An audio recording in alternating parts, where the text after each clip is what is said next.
Okay, we are W.I.L.D, Well-Inspired Life Designs. Um, so a little bit about us. I'm Tim Ellen. Um, I like a lot of stuff. I like to do art, and I like to do a lot of like sports and stuff that you guys are talking about. But I feel like personally, I feel really called to like overseas missions and stuff like that. And I've actually been on a mission trip to Africa 3 times, and just completely changed my life because there is a need here in Conway. There's a need in the United States for a lot of things, but like to see kids who don't even have basic needs. You see it on TV. You see it in like the commercials that try to make you donate 5 cents or whatever to change a kid's life. But it's really just numbing after you see it. A lot of times you're like, okay, I'm going to switch the channel now, But when you see it in person, it's completely different because these kids have literally nothing, not even parents. So yeah, I became really passionate about that. And Lorenzo, his picture's not up there, but whatever. he's there somewhere. He's a ghost. Lorenzo also went to Africa, and I'm sure he was changed. I don't know. Do you want to say something about that? Yeah. So I went to Africa. We were helping build houses for people who essentially had no houses, and it was just really eye-opening to see how many people are without things that we kind of take for granted here in the U.S. And I'm pretty sure it's like this in more places than just Africa. But like I said, it was just really eye-opening and kind of changed your perspective on a lot of things when you come back home. Yeah. I kind of did the same stuff. So our target area that we're trying to help is Kilimani, Mozambique. We could try and change all of Africa and try to help all of the Africans, which has been done a couple of times. People have tried and done that, but it's way too big for our scope right now for this class. So we're going to try and focus on one specific ministry in one particular area. So this is Kilimani, Mozambique. They used to be a colony from Portugal, so that's where most of their buildings came from. Was Portugal came over and built them buildings and stuff, and then after colonization was over, and they left, and they're just really run down now and really poor. So that's a city, and then it's a dramatic difference when you go out to the community. The community is really poor, and this is our team. From over the summer, building someone a house. They live in these mud houses that's just basically made of sticks, and they have nothing. And is that mud? Yeah, it's mud. Yeah, that was really dirty. So, like I said, we're working with W.I.L.D, and W.I.L.D has several offices. They have 4, I think. One in South Africa, one in Mozambique, one in Malawi, and then one in the United States here in Conway. Funny enough. So the one in Conway is the one we want to work with. But what they do is they just try to provide material support, like money and food and whatever they can offer to the missionaries in Mozambique. So there's that. This is actually a garden that the church has in Mozambique. They grow all their vegetables and stuff to provide for the kids that go to their school. So they're able to, like I said the other day, they're able to take care of all their kids with the food that they grow in their garden, so they don't have to rely on money much. But it's coming to where there's so many kids in the community, they're kind of being overrun with kids, and they don't have enough food anymore, so they're going to have to rely on selling and,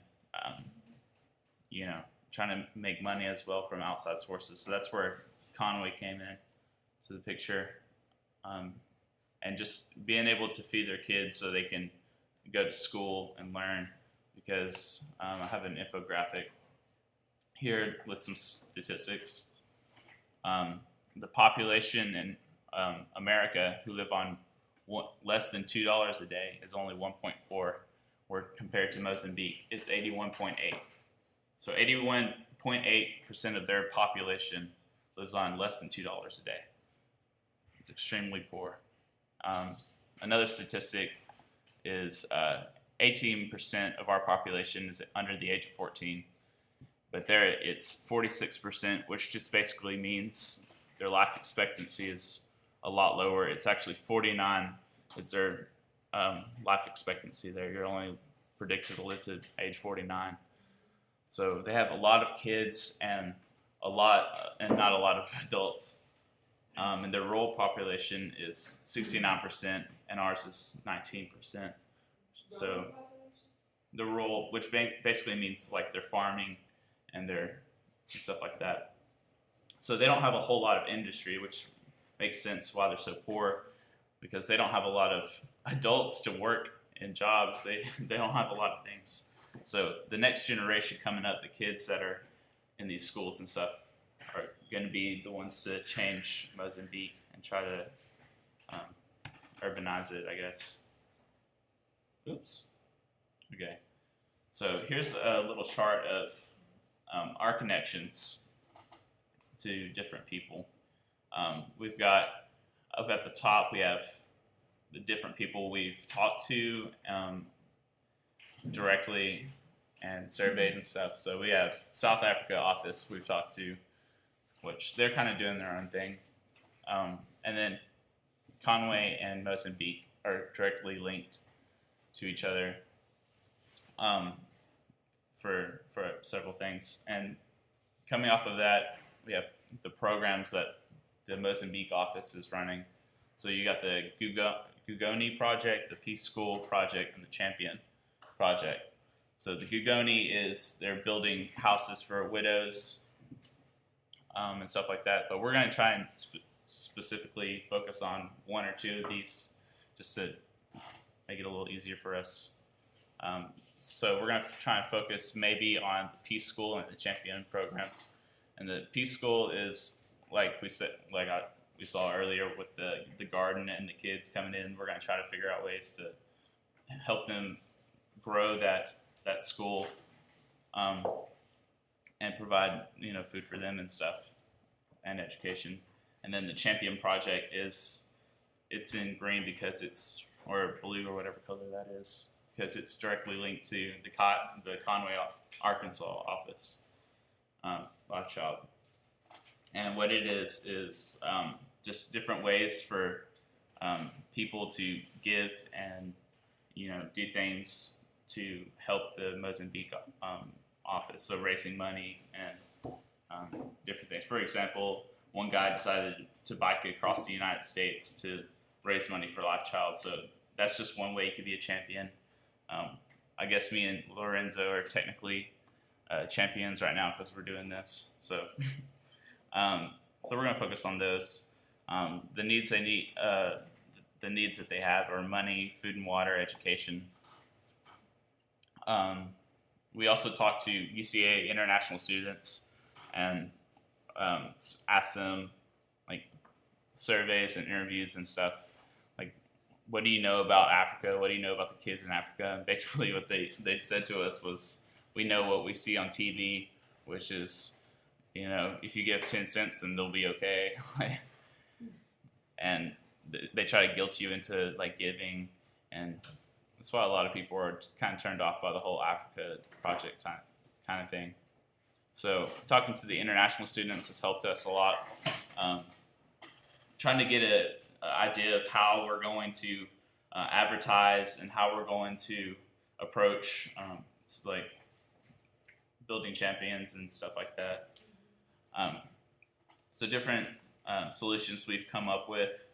These are just in our brainstorming exercise for the workshop 3 or whatever it was. We're thinking of maybe doing water catchers, selling moringa, which they have an abundance of and can't feed for the kids. It's just an herb that they could sell, and raising awareness through the Champion program. So this is us in our workshops. Like I said, we came up with all these, like all the solutions from these. And this is some of some of the things that Life Child and Conway are already doing.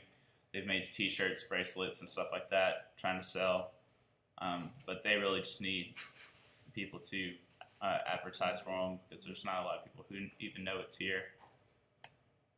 And here's Mozambique. They've already tried to start selling moringa, but they don't have labels and they don't have a direct contact except for us in Conway. So we're going to try and sell it. We're thinking maybe we could try and sell it here in Conway.